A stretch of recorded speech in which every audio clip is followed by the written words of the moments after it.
살아 역사하시는 하나님께서 오늘 이 자리에 여러분들에게 말씀으로 찾아와 주시기를 축복합니다. 아멘. 오늘 말씀 제목이 누가 산 자인가 누가 죽은 자인가.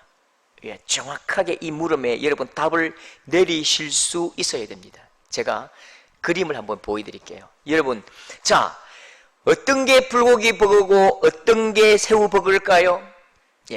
오른쪽이 불고기 버거, 왼쪽은 새우 버거지요. 왜 그렇죠?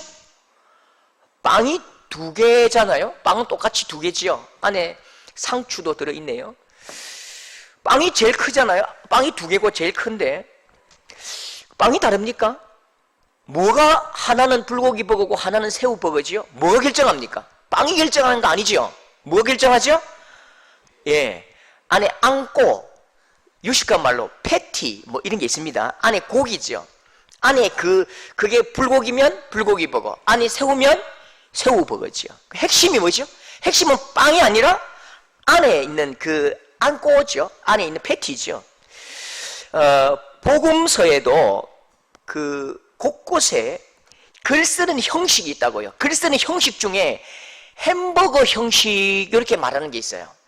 하나님께서 우리에게 말씀을 주실 때에 글을 주시잖아요. 이 성경 말씀을 주실 때에 그냥 처음부터 끝까지 대충 쓴 게 아니고요. 하나의 형식을 주셨다니까요. 자, 이게 무슨 말이냐면 보세요.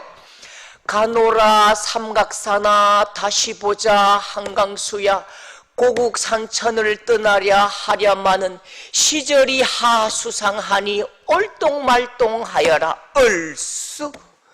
제가 지금 시조를 읊었지요. 제가 지금 이 형식을 아십니까? 3434, 3434, 3543 이렇게 형식이 되어 있단 말입니다. 내 맘대로 한 게 아니에요. 형식이 있다니까요. 그런 형식대로 가는 거예요. 자, 성경에 보면 예수님을 마귀 사탄이 시험을 하는데 마태복음하고 누가복음하고 달라요. 1, 2, 3 순서가 다르다니까요. 왜 순서가 다를까요? 우리나라는 잘 그런 게 없지만 그 당시 그 사람들은 하나, 둘, 셋 중에 뭐가 제일 센 걸까요? 세 번째입니다. 그러니까 지금 마태복음에는 하나님의 나라와 하나님의 영광이 가장 중요하기 때문에 하나님의 영광을 세 번째에 딱 기록한 거죠. 각자 기록할 때의 그 기록에는요 형식이 있고 형식은 곧 의미가 있다니까요. 그래서 이 마태복음, 마가복음, 누가복음, 요한복음을 읽을 때에 곳곳에서 햄버거 형식이 딱 나옵니다. 그러면 읽을 때에 햄버거 형식이네 요렇게 알고 읽어야 그 말씀의 뜻이 정확하게 딱 드러난다고요. 자, 한번 이제 설명해 볼게요.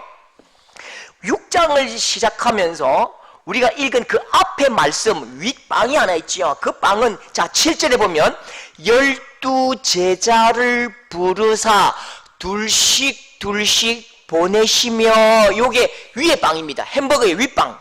그러니까 제자를 파송한다고요. 파송하는 말씀이 1절부터 13절까지 윗방이에요. 그러니까 지금 너희들 빨리 가서 복음을 전해야 돼. 복음 전하면 내가 너희에게 귀신을 제거할 권세를 줄 것이고 너희가 갈 때는 지팡이 외에 아무것도 가지지 말고 신만 신고 두 번도 또 가지지 마라. 알았지? 내가 너와 함께 할 거야. 그렇게 지금 앞에 윗방 제자를 파송하는 말씀을 딱 주십니다.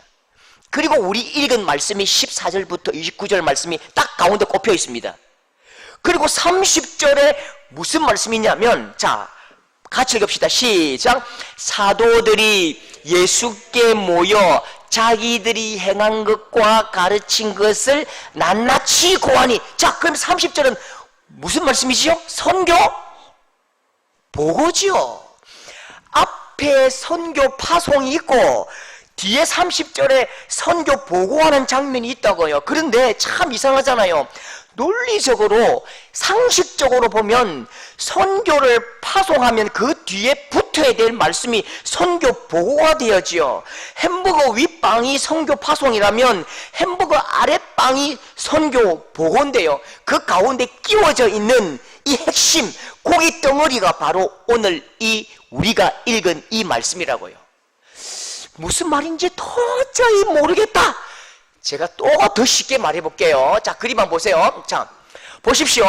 왼쪽에 예수님의 파송이 나오잖아요. 그러면 상식적으로 파란색 화살표 선교 보고가 따라 나와야 되는 것이 상식적이고 그게 순리에 맞단 말입니다. 그런데 오늘 우리가 읽은 말씀은 예수님의 파송 잘못됐네요. 밑에요. 예수님의 선교 보고 가운데에 핵심 빨간색이지요. 예수님의 세례 요한의 순교가 딱 나온다고요. 자, 다시 정리하면요, 파송과 보고 사이에 들어있는 핵심이 세례 요한의 순교 이야기입니다. 세례 요한의 순교 이야기를 가운데에 딱 넣어두신 이유가 뭘까요? 이게 핵심이다. 세례 요한의 순교 이야기 이게 핵심이다. 이렇게 말씀하시는 이유가 뭘까요? 자, 다시 한번 보시면요, 마가복음 6장 30절에 사도들이 예수께 모여 자기들이 행한 것과 가르친 것을 낱낱이 예수님께 고하지요. 그러면 낱낱이 고한 그 내용이 뭘까요? 흥분이 되고 기쁨이 크고 막 감격을 하면서 침이 튀면서 와 진짜 예수님 우와 엄청납니다라고 말한 그 내용이 뭐냐면, 자, 누가복음 10장 17절에 나옵니다. 자, 다같이 시작. 70인이 기뻐하며 돌아와 이르되 주여 주의 이름으로 귀신들도 우리에게 항복하더이다. 예수께서 이르시되 사탄이 하늘로부터 번개같이 떨어지는 것을 내가 보았노라. 자, 이 느낌 아시겠습니까? 제자들이 와가지고요 막 팔짝팔짝 뛰면서 예수님 이야 내 완전 그 동네 가가지고요 스타 됐습니다. 셀카 찍고요 나 사인하고요 집에 오라고 막 안수하고요 막 고기 뜯고요 막 찬양하고 기도하니까 귀신들도 떠나고 문둥병도 떠나고 막 전부 다 낫고요. 예수님 내가 막 너무너무 행복했습니다. 내가 너무 기쁩니다. 너무 행복합니다. 막 잔치가 벌어진 거지요. 그때에 예수님께서 진짜 알려주고 싶은 말씀이 핵심이 뭐라고요? 가운데 있는 그것, 그 내용, 세례 요한이 죽는 그 내용이라니까요. 얘들아, 복음을 전하는 삶이 행복한 것 같지? 셀카 찍고 사인해주고 박수 받고 만세 받고 그렇게 막 고기 뜯고 엄청나게 좋은 데 자고 그런 것 같지? 아니야. 복음 전하는 삶은 바로 이 모습이야. 이게 진짜 복음을 전하는 자의 삶의 모습이란다. 그렇게 말씀하시면서 이 세례 요한의 죽음 이야기를 들려주신다고요. 복음을 전하던 사람들 중에 자식 품에 안겨서 유언 남기고 죽은 사람이 어디 있느냐? 예수님의 제자 중에 링겔 맞고 병원에서 그렇게 편안하게 유언을 남기고 그렇게 생을 마감한 사람이 있느냐? 복음을 전하는 사람들은 쾌락에 찌든 이 죄악된 세상에서 한마디 비명같이 예수 이름 하나님 말씀을 증거하다가 한 소녀의 춤값으로 목이 달아나 버리는 이 억울함과 아픔과 한으로 가득 찬 인생이야. 여러분 그렇지요? 복음을 전하던 사람 중에 여러분 행복하게 그렇게 숨을 거둔 사람이 어디 있습니까? 모든 제자들이 전부 다 톱으로 켜 죽임을 당하고 불에 던져짐을 당하고 목이 달아나고 전부 그렇게 고통의 길을 걸었다고요. 여러분 왜 그럴까요? 왜 우리는 이래야만 하지요? 여러분 6장 3절에요.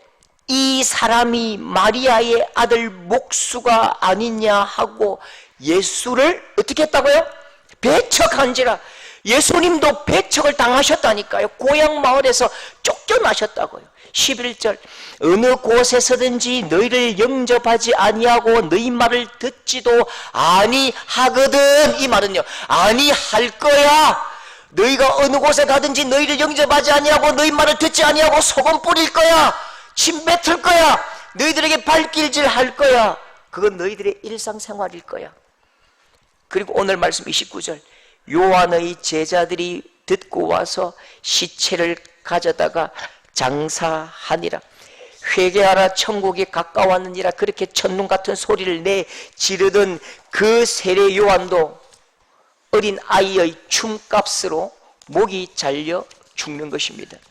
그리고 마지막 하나님의 아들 예수 그리스도, 우리의 구원자이신 그 예수님은 어떤 모습으로 우리에게 나타나셨지요?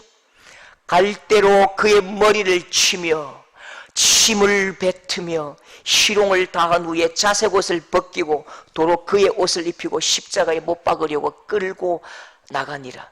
예, 우리 예수 그리스도 그분, 하나님의 아들, 하나님의 본체이신 그 하나님께서도 사람들에게 생명을 주시기 위해서 온 그 주님도 그 백성들 앞에 침뱉음을 당하고 뺨을 맞고 희롱당하고 십자가에 못 박혀 돌아가시는 것입니다. 여러분, 왜 이런 모습이어야 할까요?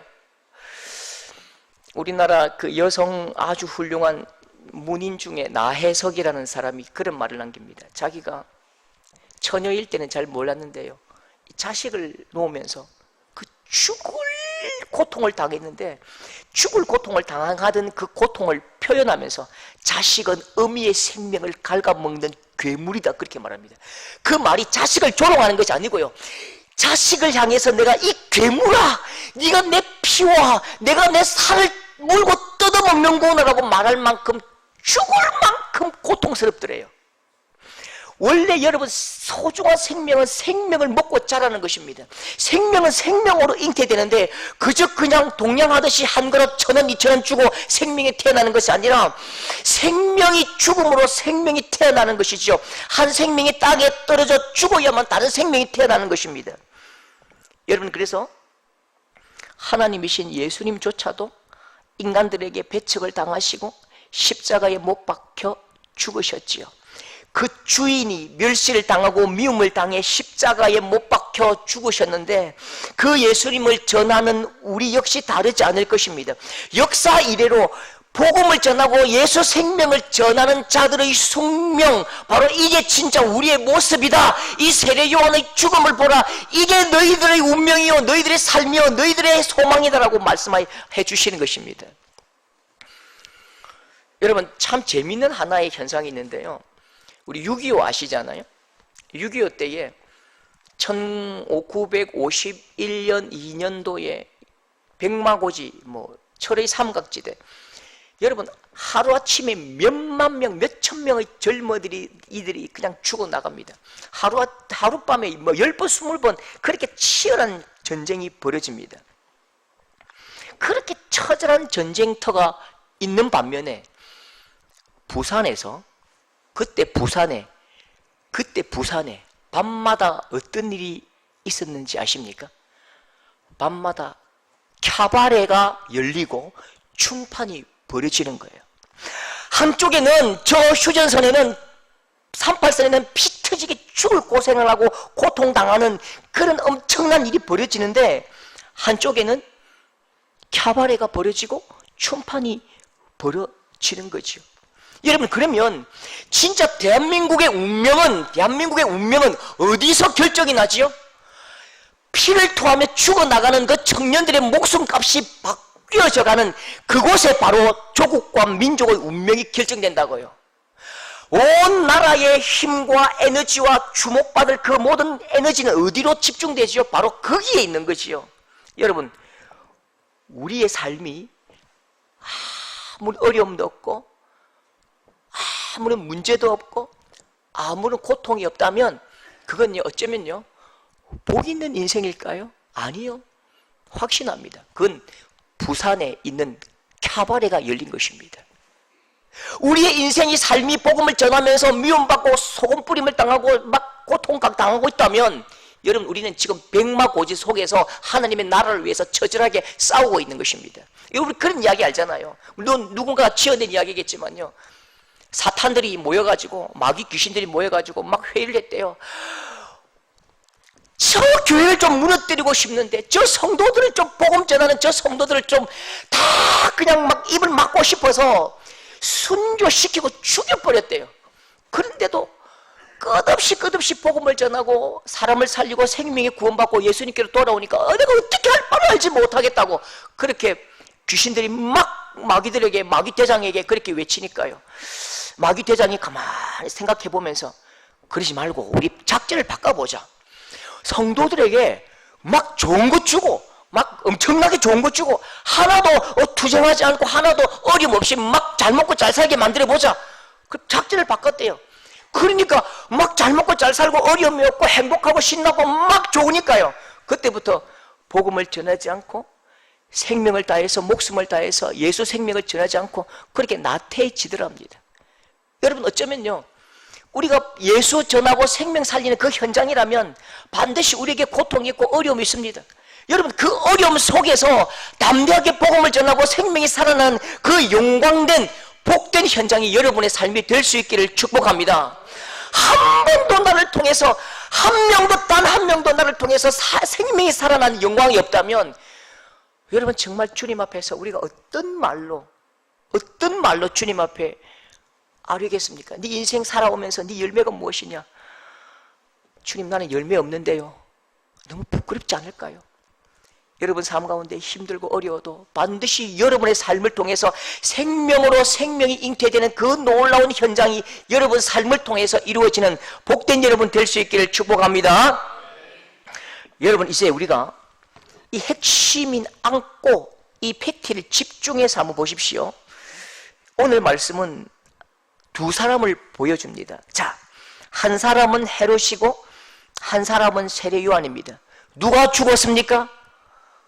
의학적으로 누가 죽었어요? 세례 요한이 죽었지요. 그 정말 세례 요한이 죽었을까요?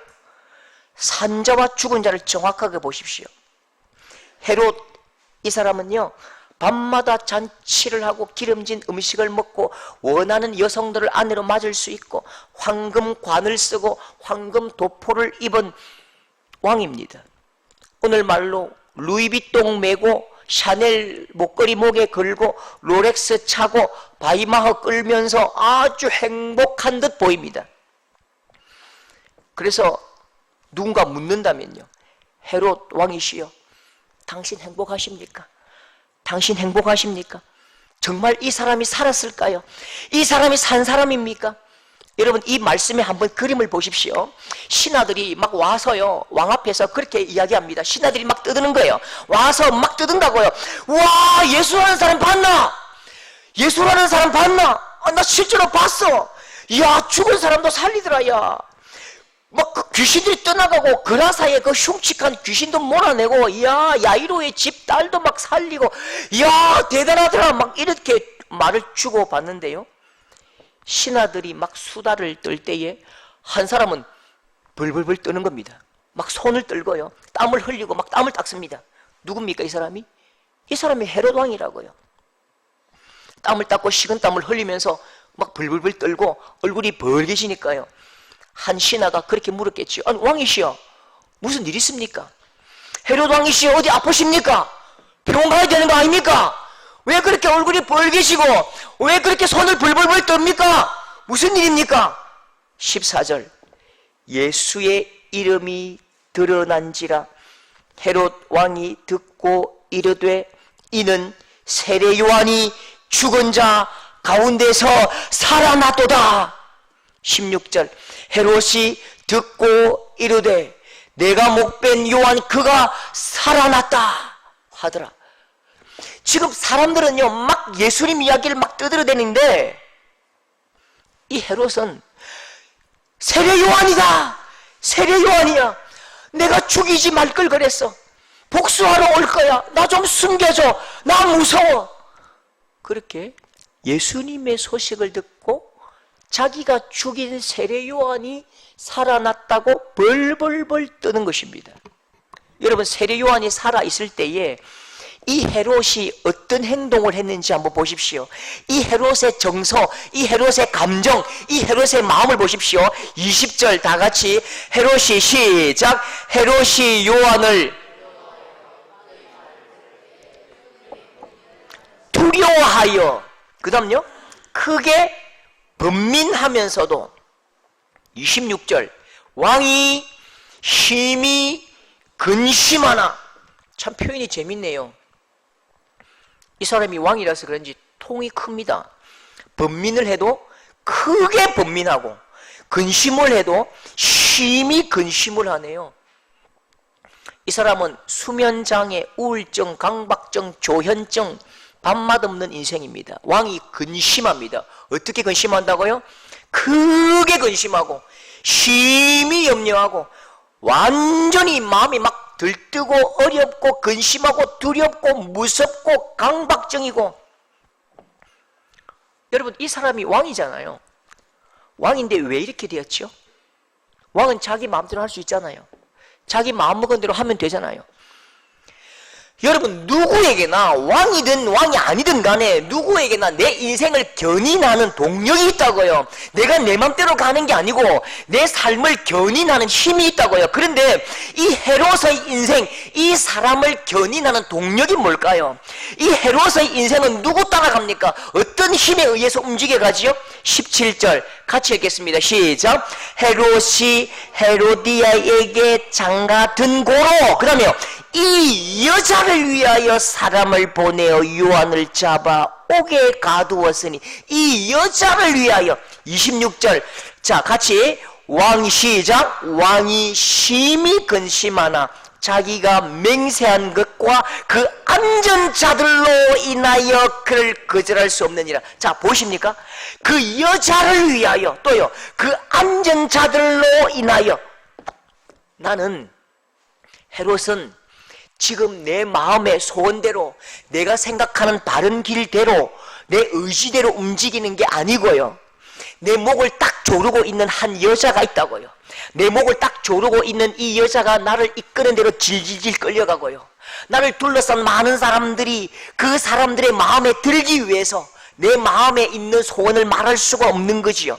그러니까 세례 요한을 선지자로 알고 내가 두려워하고 그를 존경하지만 이 여자를 위하여, 이 여자를 위하여 나는 그러고 싶지 않아요. 나는 이렇게 살고 싶지 않아요. 나는 이게 싫어요. 그런데 나는 진짜 이거 하고 싶지 않은데요, 내 목을 잡고 있는 저 여자 때문에 내가 질질질 끌려간다고요. 나는 어디에 있어요? 나 헤롯이라는 나는 어디에 있는데요, 저 여자가 내 목을 쥐고 끌고 가고 있다니까요. 세례 요한 죽이고 싶지 않아요. 그런데 26절 내 맹세와 안전자들로 인하여 저 사람들이 나 욕하면 어떻게 하지? 저 사람들이 내 욕하면 어떻게 하지? 저 사람들이 내 말 해대면 어떻게 하지? 나 헤롯 거짓말쟁이라고 욕하면 나는 내 체면과 내 위신과 내 이게 명예가 어떻게 되지? 그렇게 내 체면, 내 위신, 내 명예 때문에 내가 그렇게 하고 싶지 않은 일을 질질 끌려가는 것입니다. 헤롯에게 내 인생, 내 결정, 내 의지, 나의 소원은 하나도 없는 거예요. 왕복을 입고 왕관을 썼지만 이리 휘청 저리 휘청, 박수 받는 대로 질질질 끌려가고 욕망이 부는 바람대로 질질질 끌려가는 것입니다. 아무런 생명력이 없는 거예요. 마치 그냥 죽어버린 막대기가 강에 띄우면 강물 따라 줄줄줄줄 흘러가고 바위 위에 툭 부딪히면 툭 부딪히고 뒤집어지는 것처럼 내 의지와 내 생명력은 하나도 없는 거지요. 어떤 한 여자, 악한 여자가 내 목을 휘어잡으면 그리 끌려가고 사람들이 그냥 쑥덕쑥덕대는 그 소리대로 끌려간다고요. 자기 생명이 없는 진짜 죽은 사람입니다. 자기 의지도 없고 생명도 없고 소원도 없는 그냥 다른 사람들에 의해서 질질질 끌려가는 죽어버린 막대기 같은 이 사람이 죽은 거라니까요. 제 별명이 하나 있습니다. 마이너스의 손입니다. 무슨 뜻인지 아십니까? 어떻게 된 게 내만 손대면 부서져요. 제가 사실 우리 교회 와서도 제가 우리 교회 본고 제가 부쉈죠. 제가 우리 교회 와가지고 최초로 한 것이 우리 교회 본고 부숴가지고 만촌 오거리에서 그냥 폐차는 아니고 보냈습니다. 보내드렸죠. 또 다른 데도 그랬어요. 본고 이상하게 나만 몰면 본고가 이게 퍼지더라고요. 성도들 할머니들 모시고 가다가 강원도 가다가요, 외곽에서 딱 퍼져버리는 거죠. 고속도로 위에서 딱 퍼지니까 진짜 이거 어떻게 할 수가 없는 거예요.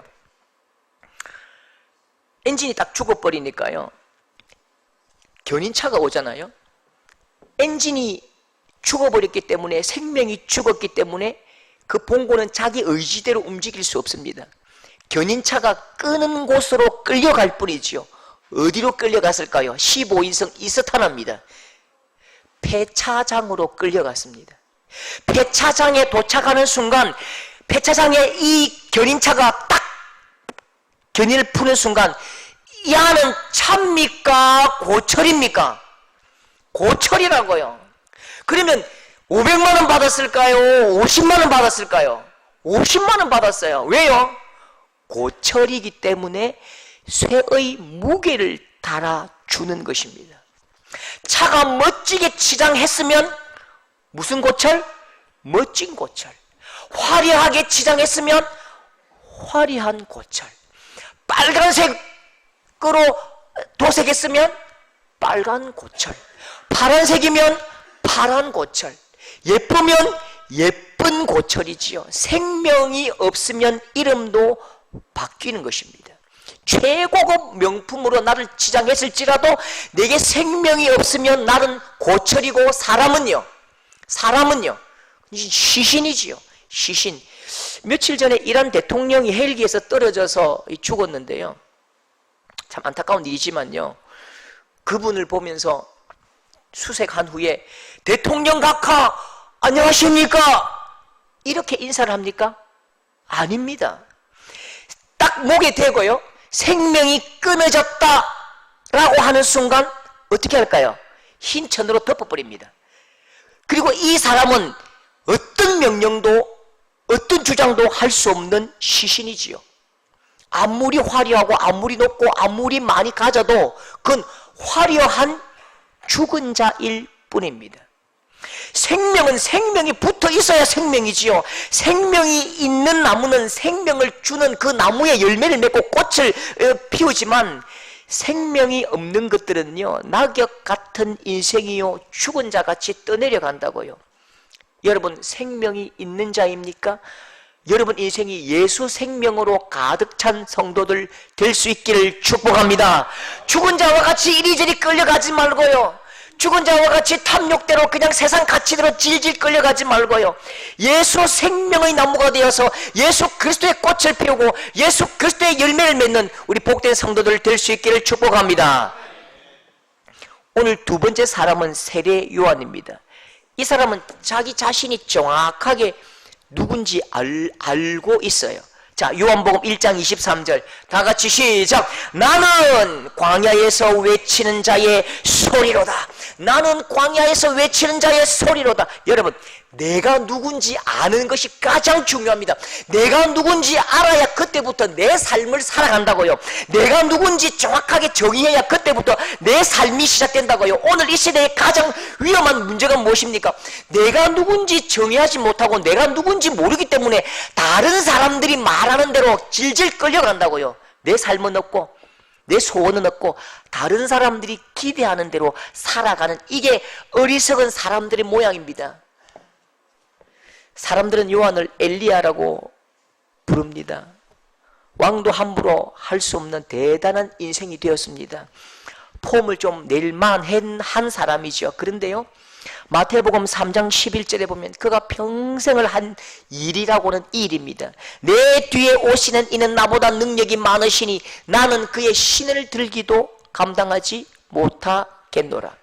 나는 그의 소리이기 때문에 온 힘을 다해 죽을 힘을 다해서 이 예수님을 세상 속으로 인도하는 그 일만 감당하는 것입니다. 이런 사람은요, 세상 권세 앞에서, 세상 소리 앞에서 뭐 여러 가지 쏙떡대는 그 말들, 그런 것 신경 쓰지 않습니다. 그냥 내 하고 싶은 대로 내가 누구인지 알기 때문에 내 할 말을 당당하게 선포하고 외칩니다. 18절에 보면요, 요한이 헤롯에게 말하되 동생의 아내를 취하는 것이 옳지 않습니다.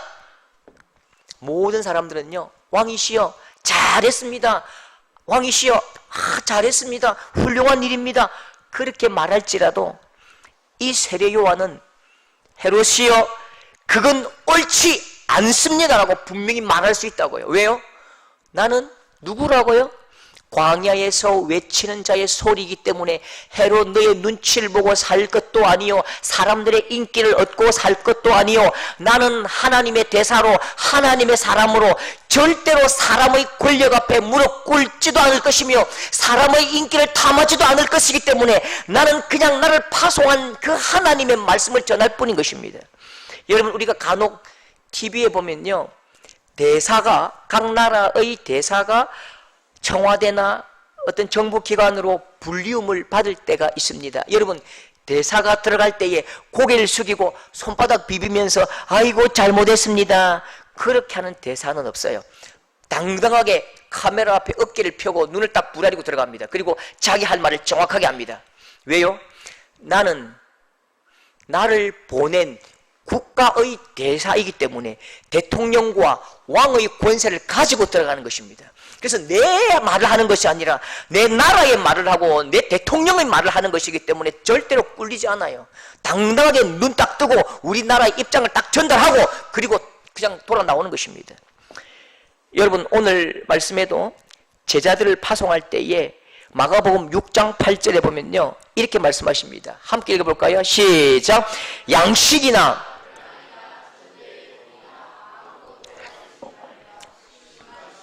두 벌 옷도 입지 말란. 자, 보십시오. 한 30글자쯤 되죠. 근데 이 양식이나 배낭이나 전대의 돈이나 쭉쭉쭉쭉 두 벌 옷도 입지 말라, 이걸 두 글자로 하면, 줄이면 뭘까요? 두 글자로 줄여보십시오. 거지. 세 글자는요, 상거지. 이 상거지입니다.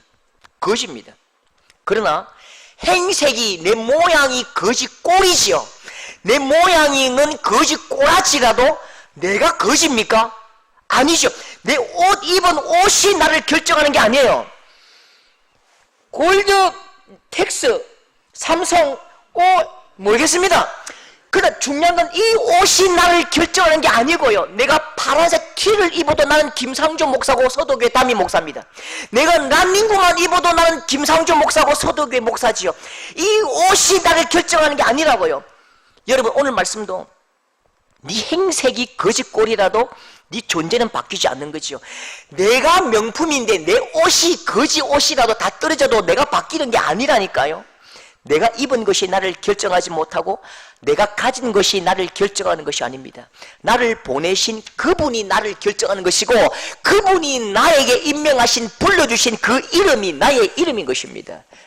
여러분, 그래서 마가복음 6장 11절에는요 이 불러주신 자의 당당함을 가지고 어느 곳에서든지 너희를 영접하지 아니하고 너희 말을 듣지 아니하거든 나갈 때에 발 아래 먼지를 털어버려라.